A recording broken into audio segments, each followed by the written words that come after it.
Après avoir frappé de plein fouet Cuba, l'ouragan Ian s'apprête à toucher la Floride où l'état d'urgence a été décrété. Les habitants de la ville de Tampa se préparent à l'arrivée de l'ouragan de catégorie 3. Selon les autorités locales, Ian pourrait provoquer des inondations catastrophiques et des vagues de tempêtes mortelles. Le président américain Joe Biden a déjà approuvé une aide d'urgence fédérale.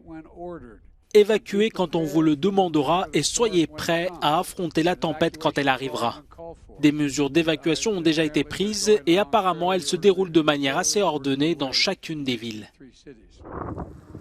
Cuba était plongé dans le noir mardi soir en raison d'une coupure de courant généralisée due aux dégâts occasionnés par l'ouragan Ian. Selon les autorités, aucune victime n'est pour l'heure à déplorer, mais les vents violents et les pluies intenses persistaient dans l'ouest de l'île. L'ouragan a causé d'importants dégâts matériels dans la province de Pinar del Río. Notre maison s'est totalement effondrée. Les enfants étaient sous le lit quand je suis arrivée pour les chercher. Ils n'ont même plus de vêtements secs. Dans cette région, connue pour ses plantations de tabac, les cultures ont été inondées, des arbres déracinés et des bâtiments détruits.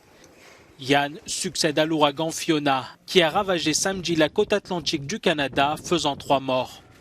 Le même ouragan avait tué la semaine d'avant 7 personnes dans les Caraïbes.